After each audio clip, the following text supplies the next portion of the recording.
Tugeze ku isomo ryitwa kona. Dukurikire tubyumve neza. Mbere yo gukora ikintu uba ugomba kubanza ukagifata mu mutwe, nibwo ugikora neza ucyumva. Iyo ugiye gutangira kona wibuka ibi: ni vitensi ya mbere, amburiyaje n'umuriro na feri.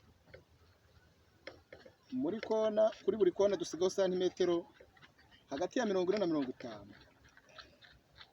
Kuri buri kona, yaba iyo ugiye gutangiriraho ndetse n'iyo usorezaho, kona zose uzifata nkaho kona ari imwe.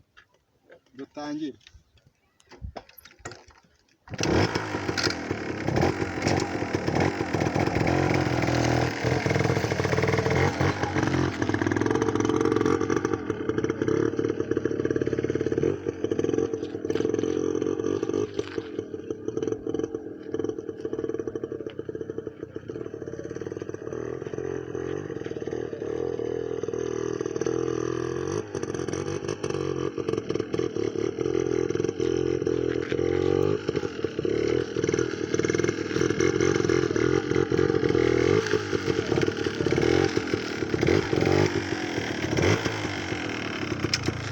Ikizami cyawe kiba kirangiye, ikizami cya kona.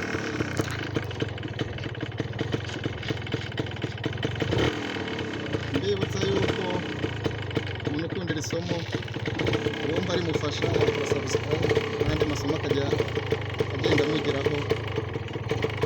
Uko bwije n'uko bukeye tubitayeho kandi